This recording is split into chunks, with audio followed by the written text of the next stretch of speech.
తండ్రి అయిన దేవుని ప్రేమయు, కుమారుడైన యేసుక్రీస్తు వారి కృపయు, పరిశుద్ధాత్మ దేవుని యొక్క అన్యోన్య సహవాస దివ్య సన్నిధిలో ఉదయకాల సమయంన కల్వరి కిరణాల గ్రూప్ సభ్యులందరికీ, సార్వత్రిక సంఘ దైవజనులకును, ఏకీభవిస్తున్న నా సహోదరి సహోదరులందరికీ క్రీస్తు నామంలో వందనాలు తెలియజేస్తున్నాను.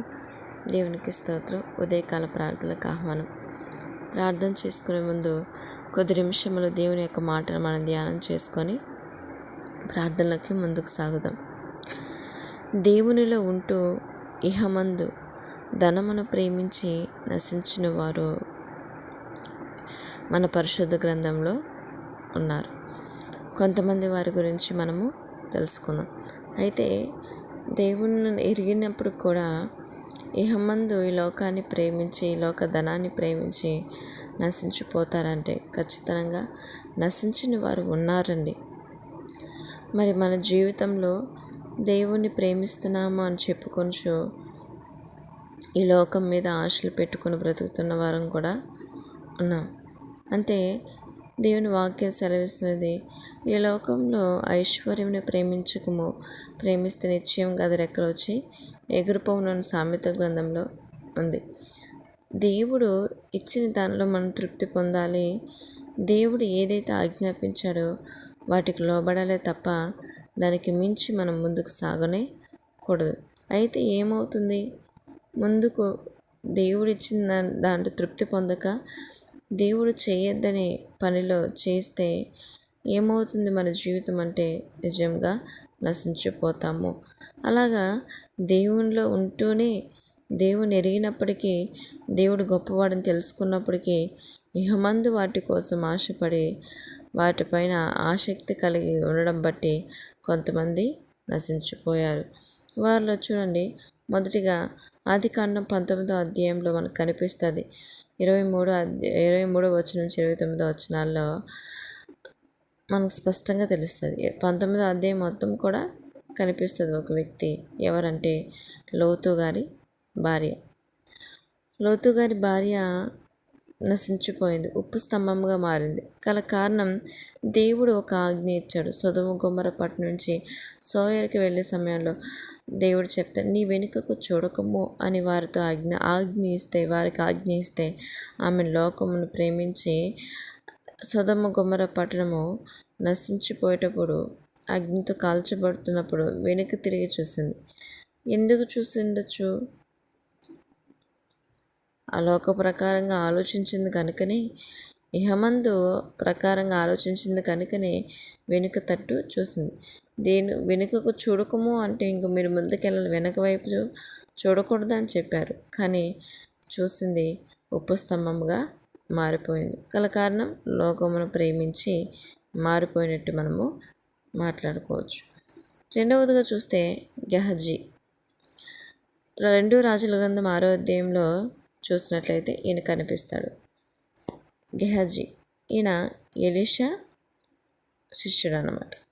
అయితే ఇతను కూడా ఈ లోకంలో ఇహమందున ధనమును ప్రేమించి కుష్ఠవ్యాధిని పొందాడు. ఏదైతే దేవుడు ఎలీషా ప్రవక్త గారు వద్దంటారో ఆ ధనమును ఆశపడతాడు. మరి వారి యొక్క గురువు గారికి తెలియకుండా దాచిపెట్టుకొని ఏమీ తెలియనట్టు అతని దగ్గర నిలబెడితే దేవుడికి తెలియదండి, సమస్తము చూస్తున్నాడు. ఈరోజు మనం ఏం కావాలని కోరుకుంటున్నాం, ఏదొద్దని కోరుకున్న సమస్తము దేవునికి తెలుసు. కాబట్టి దేవుడు హృదయాలను ఎరిగిన దేవుడు కనుక, మరి దేవుడు తనతో తెలియజేశాడు కనుక అడిగితే నేను చేయలేదు అన్నాడు. కాబట్టి దేవుడు ఏ సమయంలో ఏం కావాలో, మనకేం కావాలో ఇచ్చే దేవుడు. కాబట్టి మనము వాటి కోసం వేగిరపడాల్సిన అవసరం లేదు. వాటి కోసం ఆశపడి మరి దేవునికి వ్యతిరేకంగా పనిచేయాల్సిన అవసరం లేదు. దేవుడు తప్పకుండా సాయం చేస్తాడు. అయితే గెహజీ తొందరపాటు వల్ల, ఆశ వల్ల ఈ లోకంలోని ధనాన్ని ప్రేమించడం బట్టి కుష్ఠవ్యాధిని పొంది నశించిపోయారు. అతను మాత్రమే కాదు, అతని సంతతి కూడా దానికి నశించిపోయారు. మూడో వ్యక్తిగా చూస్తే ఆకాను. యెహోషువ గ్రంథంలో 7వ అధ్యాయంలో మనకు స్పష్టంగా 7వ అధ్యాయం మొత్తం కూడా కనిపిస్తాడు. ఆకాను కూడా ధనమును, బంగారాన్ని, ఆ వెండిని ఆ విగ్రహాలు అంతటిని ఆశించి కుటుంబం అంతా రాళ్ళతో కొట్టబడి చనిపోయారు కదండి. యోధా గోత్రంలో సంబంధించిన ఈ ఆకాను చేసిన తప్పిదమును బట్టి మరి ఒక చిన్న ప్రాంతంలో కూడా వారు ఓడిపోతూ వచ్చారు కదండి. మరి దీనికి కారణమేమో తెలుసుకోవాలని చెప్పి యెహోషువ మరి దేవుని అడిగినప్పుడు దేవుడు ఇశ్రాయేల్లో నాకు అసహ్యమైన పని జరిగింది అంటాడు. ఏమి అంటే ఆకాన్ చేసిన ఈ లోకమును ప్రేమించి, ఈ లోకమును ధనాన్ని వాటన్నిటిని ప్రేమించి దాచిపెట్టుకోవడం నాకు అసహ్యమైన పని. ఆ తప్పిదం వల్ల నేను మిమ్మల్ని ఓడింప చేశాను అని చెప్పి చెప్తారు. మరి ఆకాను కూడా నశించిపోయారు కదండి. దేవుడు తెలుసు, దేవుడు ఎంత గొప్పవాడని కార్యములు చూశారు. అయితే మరి ఏమైపోయారు? దేవుడిని ఎరిగినప్పటికి కూడా లోకాన్ని ఆశించడం బట్టి, లోకాన్ని ప్రేమించడం బట్టి నశించిపోతూ వచ్చారు. అననీయ సప్పీరా వారికి కూడా దేవుడికి తెలుసు. దేవుని దశమభాగం అంటే స్థలం అమ్మి అబద్ధమాడి హఠాత్తుగా మరణించారు. ఎంత కమ్మారని యథార్థంగా చెప్తే ఏమైపోతుందండి? కానీ ఆ కొంచెం ధనం కోసం ఆశపడ్డారు, నశించిపోయారు. అది అపొస్తలుల కార్యంలో 5వ అధ్యాయంలో మనకు కనిపిస్తుంది. ఇంక ఇస్కరియోతు యూదా మత్తయి సువార్తలో మనం చూస్తాం కదండి. క్రీస్తు వారిని 30 వెండి నాణెములకు పట్టించి తర్వాత చేసిన తప్పును ఒప్పుకోక పశ్చాత్తాపడ్డాడు. కానీ దేవుని దగ్గర వచ్చి క్షమాపణ అడగలేదు. కానీ తనకు తాను పశ్చాత్తాపడితే ఉంది, దేవుని దగ్గర రాలేదు. అయితే ఇతను కూడా లోకంలో ధనాన్ని ఆశించడం వల్ల తను చివరికి ఏమైపోయాడంటే ఉరి వేసుకొని చనిపోయే స్థితికి దారితీసింది. అంటే నేటి దినాల్లో తండ్రిని ఎరిగినప్పటికీ, అంటే దేవుని ఎరిగినప్పటికి కూడాను లోకాన్ని ప్రేమించడం బట్టి ఏమైపోయారండి? నాశనం అయిపోయారు. దేవుడు లోకము రెండింటిని మన హృదయంలో ఉంచుకోగలుగుతామా? ఉంచుకోలేము. దేవుడే మనకు ముఖ్యం. లోకంలో ఉన్న ధనము, వెండి బంగారములు, పదవులు, ఉన్నత స్థితి మనకు అవసరం లేదండి. మనకేం కావాలో దేవుడు ప్రతిదినం మనం పోషిస్తలేదా? మనల్ని కాపాడుతలేదా? కాబట్టి ఒకవేళ ఇలాంటి ఆలోచనలు కలిగి ఉంటే దేవుని దగ్గర మొరపెట్టుకుందాం. విడిచిపెట్టి దేవుని చిత్తానుసారం మా బ్రతుకులు ఉండుటకు, దేవుని నామానికి మహిమకరం మా జీవితం ఉండుటకు, మనకేం కావాలి దేవుడికి తెలుసు కనుక ఆయన ఇస్తాడు. ఓర్పుతో సహనంతో కనిపెట్టుట కొరకు మనము ప్రార్థనలో ముందుకు సాగుదాం. ఆమేన్. ప్రార్థన చేసుకుందాం. స్తోత్రం స్తోత్రం స్తోత్రం స్తోత్రం తండ్రి, మహాగణుడు నా తండ్రి, మహోన్నతుడా, సర్వశక్తిమంతుడా, పూజనీయుడా, పునరుద్ధరణుడైన నా తండ్రి, మీకు వందనాలు దేవా. అయ్యా, ఈ ఉదయకాల సంహితం మీరు మాతో మాట్లాడి వాక్యంని బట్టి స్తుతిస్తున్నాను తండ్రి. మరి నీ వాక్యంలో తండ్రి, వాక్యం అనే అర్థంలో చూసుకున్నప్పుడు ప్రభా, మరి మా హృదయం ఎలా ఉంది, మా బ్రతికి ఎలా ఉంది?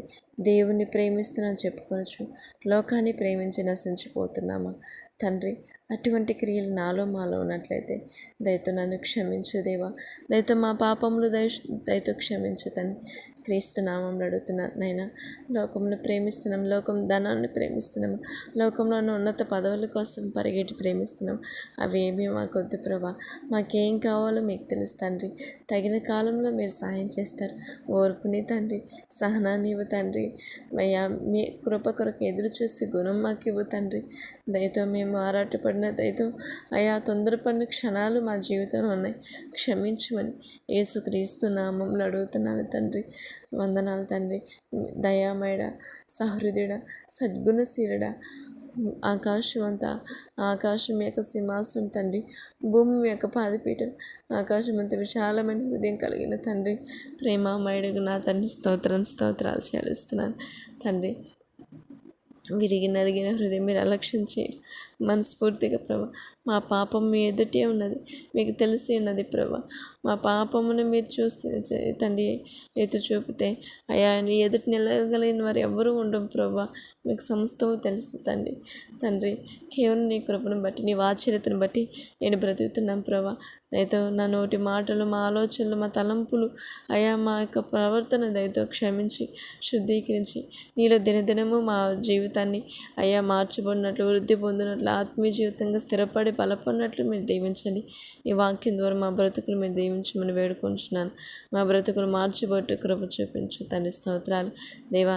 మరి విసుగక మానక అడుగుతున్నాను ఆయన సార్వత్రిక సంఘాన్ని దైవజన్ని దీవించండి. సేవకులు చేస్తే సేవ పరిచర్యని మీరు ఆశ్రయించండి అయ్యా. వ్యతిరేకంగా వేస్తున్న అంధకార శక్తిని లయం చేయండి అయ్యా. విశ్వాసుల కుటుంబాలు మీరు ఆశ్రయించమని వేడుకొంచున్నాను తండ్రి. స్తోత్రాలు. అదేవిధంగా తండ్రి నా దేశానికి క్షేమం దయచేయండి. ప్రపంచవ్యాప్త ప్రతి దేశాన్ని కాపాడు నాయన. ఏ ఒక్క నశించబడిన చిత్తం కాదు నాయన. అయ్యా నీ భయంకరమైన అయ్యా నీకు వ్యతిరేకంగా నడచడం వల్ల ప్రభా ప్రకృతి వైపరీత్యానికి దారి తీసి నశించిపోతున్నారు. క్షమించండి, కాపాడండి నా భారతదేశ ప్రజల్ని. నా దేశంలో ఎంతోమంది కోట్ల ప్రజలు ఉన్నారు ప్రభా. తూర్పు పడమర ఉత్తర దక్షిణాలలో ప్రతి బిడ్డల్ని ప్రతి ప్రాంతాన్ని మీరు కాపాడునైనా వాళ్ళ జీవితాలు దర్శించుతండి. ఈ లోకం వాటిని ప్రేమించి నశించిపోకుండా మిమ్మల్ని ఎరిగి ప్రభా నీతో బ్రతుకున్నట్లు ఆత్మీయంగా బలపడినట్లు విశ్వాసం స్థిరపడినట్లు అయ్యా నీ కోసం బ్రతికి ప్రభా నీ కోసం మరణించినట్లు ప్రతి బిడ్డని మీరు దీవించమని వేడుకుంటున్నాను అయ్యా. యవనస్తులను కాపాడుతండి. యవనస్తులు తమ జీవితంలో ప్రభా ఎంతో కోల్పోతున్నారు ప్రభా. వారి యొక్క మంచి యవ్వన జీవితాన్ని యవనస్తులకు బలమే అలంకారం అని వాక్యం సెలవిస్తుంది. మరి వాళ్ళ అలంకారమైన వాళ్ళ బలాన్ని కోల్పోతున్నారు. ఇలాగ ప్రేమలకు ఇచ్చలకు నశించిపోతున్నారు. తల్లిదండ్రులకు ప్రభా శోధన వ్యాధిని కలిగిస్తున్నారు తండ్రి. సహాయం చేయమని నామంలో అడుగుతున్నాను. యవనస్తులను కాపాడిన సహోదరి మన భవిష్యత్తును మీరు కట్టండి. వాళ్ళ చదువులు వాళ్ళ ఉద్యోగాలు మీ చిత్తాంశం జరిగినట్లు దీవించమని వేడుకొంచున్నాను నాయన. మీరే మాట్లాడగల దేవుడు. అదేవిధంగానైనా ప్రతి ఒక్క కుటుంబాన్ని కాపాడుతండి. ప్రతి కుటుంబంలో శాంతిని సమాధానం దయచేయండి తండ్రి. మీరు గొప్ప దేవుడు ప్రభు, సర్వశక్తిమంతుడు తండ్రి. దయతో మా పాప దోషాతిక్రమం క్షమించి ప్రతి కుటుంబం సంపూర్ణ రక్షణలోకి నడిపించండి అయ్యా. మా ఆత్మీయుల కుటుంబాలు, మా సహోదరుల కుటుంబాలు, మా బంధుమిత్రుల్ని, మా రక్త సంబంధికులు, మా ఇరుగు పొరుగు అని ప్రతి ఒక్కరిని కాపాడు తండ్రి. వాళ్ళకి రక్షణ భాగ్యం ఇవ్వండి. మిమ్మల్ని ఎరగక నశించిపోతున్నారు, కాపాడండి. మిమ్మల్ని ఎరిగిన వారిని స్థిరపడినట్లు దీవించండి. నూతన ఆత్మను బలపరచునైనా ఆత్మీయుల కుటుంబాల సంపూర్ణ రక్షణలోకి నడిపించమని వేడుకొంచున్నాను అయ్యా. మా సహోదరుల్ని మీరు తల్లిదండ్రులను కాపాడమని వేడుకొంచున్నాను. అలాగే నా తండ్రి చంటి బిడ్డలు దీవించండి. బాలింతలు గర్భిణీస్తులు దీవించయ్యా. ప్రసవకాలను తోడుండు తండ్రి. ఆపరేషన్ అయిన బిడ్డలకు ప్రభా క్షేమంగా నడిపించమని వేడుకొంచున్నాను తండ్రి. స్తోత్రాలు. విధవరాలను బట్టి, వృద్ధులను బట్టి, వికలాంగులు బట్టి, నపుంసకులు బట్టి, ప్రతి బలహీనస్తులను బట్టి మేము స్తుతిస్తున్నాను. స్వస్థపరచండి ప్రభా. వారి కుటుంబాలు నెమ్మది దయచేయండి ప్రభా. వారి బ్రతుకులు దీవించండి. మీ సన్నిధి వారికి అందరికీ తోడించండి అయ్యా. మీరే సహాయం చేయమని ఆశలు వేడుకుంటున్నాను తండ్రి. మీకు స్తోత్రాలు. అలాగే నా తండ్రి ప్రయాణం చేస్తున్న వారు యథార్థంగా కష్టపడతారు రైతుల్ని, కార్మికులు ప్రతి ఒక్కరి క్షేమం దయచేయమని వేడుకొంటున్నాను తండ్రి. స్తోత్రాలు. ఇదిగో నా దేవా విసుగక నీ పాసలు పెడుతున్నాను. కల్వరి కిరణాల గ్రూప్ సభ్యులందరినీ బట్టి స్తోత్రాలు నైనా. ఈ పరిచయం నీ నామానికి మహిమకరం నడిపించండి. ప్రేయర్ రిక్వెస్ట్ ఇచ్చిన ప్రశాంతిని బట్టి స్తుతిస్తున్నాను అయ్యా. సహోదరిని మీరు స్వస్థపరిచినాను అయ్యా. నార్మల్ డెలివరీ అవ్వాలని ఆశపడుతుంది, ఆపరేషన్ అవ్వకూడదు అనుకుంటుంది. మన నిశ్చితంలో నొప్పులు రావడానికి సహాయం చేయండి ప్రభా. తల్లి బిడ్డ క్షేమంగా బయటపడడానికి కృప చూపించండి.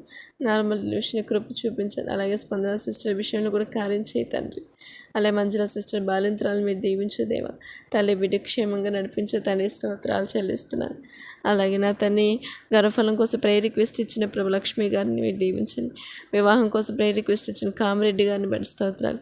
ఉద్యోగాల కోసం ప్రభా ప్రేయర్ రిక్వెస్ట్ ఇచ్చిన చరణ్, సునీల్, రూప, శోభ సిస్టర్, దేవర సిస్టర్ కుమార్తె ఉద్యోగ విషయమే శ్రీ చైతన్య ప్రభా శాంతి గారు కుమారుడిని కూడా మీరు దీవించు నీ పాసల్ని వేడుకొంచున్నాను అయ్యా. యవనస్తులు ప్రభు తమ జీవితాలు మీ కాడిని మోసే బిడ్డగా ఆశ్రయించిన సిస్టర్ భవిష్యత్తును దీవించమని వేడుకొంచున్నాను. అలాగే ప్రభా మరి నీ కృపను బట్టి చంద్రశేఖర్ కుటుంబాన్ని మీరు స్వస్థపరుస్తున్న తండ్రి. స్తోత్రాలు. రమేష్ అన్నగారి కుటుంబాన్ని మీరు కాపాడుతున్న తండ్రి. ఆ పెరాలసిస్ నుంచి విడుదలిస్తున్న దేవా స్తోత్రాలైనా. నా సహోదరులు ఇంకను బలపరచునైనా తండ్రి ప్రభా. పాల సహోదరు గోపి చెడు వ్యసనాల నుంచి విడుదల దయచేయండి. సురేష్ బ్రదర్ని ప్రభా అయ్యా. ప్రభాకర్ బ్రదర్ మీరు జ్ఞాపకం చేసుకోమని వేడుకొంచున్నాను. వారి కుటుంబాన్ని దీవించిన వాళ్ళ ఇంటి విషయంలో సాల్మోన్ రాజు గారిని, సాల్మోన్ గారిని కూడా దీవించండి. యెహోవా ఇల్లు కట్టించకపోతే వారి ప్రయాస వ్యర్థమే నాయన. మీరు కట్టించండి. వారికి కావాల్సిన ప్రతి విషయంలో మీరు తోడు నడిపించమని వేడుకొంచున్నాను తండ్రి. స్తోత్రాలు. అలాగే నా తండ్రి నీ కృపను బట్టి అడుగుతున్నాను నాయన. ప్రతి బిడ్డని చంటి బిడ్డలను మీరు దీవించు తండ్రి. ఎదుగో నాయన ట్విన్స్ బేబీస్ కృష్ణ లక్ష్మి గారి దాంపత్య జీవితం ఇచ్చిన బిడ్డలు మీరు ఆశ్రయించు నాయన. మీకే స్తోత్రాలను. అలాగే నా తండ్రి ప్రభా అభిషేక్ గారి కుటుంబం, రాంబాబు గారి ఆర్థిక సమస్య నుంచి విడుదల దయచేయి తండ్రి స్తోత్రాలు. చాలామంది ప్రభా అప్పుల సమస్యలతో బాధపడి ఈఎంఐ సమస్యలతో బాధపడుతున్న వాటి నుంచి విడుదల దయచేయమని వేడుకొంచున్నాను తండ్రి స్తోత్రాలు. నేను ఆశీర్వాదం అయ్య గారి కుటుంబాలని మీరు దీవించండి అయ్యా. మరి నీ చిత్తంలో అనిత సిస్టర్ని మీరు దీవించండి. సూర్యప్రసాద్ గారిని, సాలమ్మ గారిని, అరుణమ్మ గారిని మీరు దీవించండి. మీరు అరుణమ్మ సాలమ్మ గారి జీవితంలో చేసిన గొప్ప మేలుని బట్టి స్తోత్రాలు అయ్యా. అనిత సిస్టర్ని, సూర్యప్రసాద్ సిస్టర్ బ్రదర్ని కూడా మీరు స్వస్థపరచండి. మంచి ఆరోగ్యాన్ని ఇవ్వండి. బలహీనత నుంచి రోజు రోజు రికవర్ అవడానికి మీరు కృప చూపిస్తున్నారు. వారి కుటుంబం అంతా సాక్ష్యంగా ఈ నామానికి మహిమకరంగా నడిపించే దేవస్తోత్రాలనైనా. అలాగే నా తండ్రి ప్రభా ఇంకా ఎంతోమంది ప్రేయర్ రిక్వెస్ట్ ఇచ్చారు ప్రభా. వాళ్ళ యొక్క అత్యవసర పరిస్థితి ప్రేయర్ రిక్వెస్ట్ కూడా ఇచ్చారు. వాళ్ళందరినీ మీరు చాలా కాపాడు. వారి జీవితంలో మీరు కారించి మీ సన్నిధి వరకు తోడించి మనం వేడుకొంచు. ఈ ప్రార్థనలు నడిపిస్తున్న ప్రభు దైవజన మోషే గారు కూడా మంచి ఆరోగ్యం దయచేయండి అయ్యా. వారి కుటుంబాన్ని దీవించండి. ఆత్మీయతల విజయమ్మ గారు కూడా మంచి ఆరోగ్యం దయచేయండి. తల చేస్తున్న సేవా పరిచర్యను మీరు దీవించి తండ్రి స్తోత్రాలు. చివరిగా నన్ను నా కుటుంబాన్ని బట్టి స్తోత్రాలు దేవా. నేడు నాకు ఇచ్చిన ఈ దినాన్ని బట్టి మీకు వందనాలు తండ్రి. నన్ను నా కుటుంబాన్ని పాసన సమర్పిస్తున్నాను. మీరు దీవించినైనా నా భర్త వెళ్ళిన మార్గంలో క్షేమం దయచేయండి. నా సంతానం పట్ల మీ చిత్తం నెరవేర్చండి. నా జీవితంలో మీరు చేయబోతున్న ప్రతి మేలుని బట్టి స్తోత్రాలు. మీ కొరకు వేచి ఉన్న ప్రభు మీ సన్నిధి తోడించండి అయ్యా. నా అత్తమ్మ గారికి మంచి ఆరోగ్యం దయచేయండి అయ్యా. అలాగే యెరూషలేము క్షేమం మారు మనసు అనుగ్రహించమని వేడుకొనచ్చు. సమస్త భారం అంతా నీ మీద మోపుతూ నేను గణపరుస్తూ ఈ దినమంతా మమ్మల్ని మీ కృప చేత నడిపించుతున్నందుకు స్తోత్రాలు చెల్లించుకుంటూ యేసయ్య నామములో అడిగి వేడుకొని పొందుకుంటున్నాం కన్న తండ్రి. ఆమేన్. దేవునికి స్తోత్రం. వందనాలు.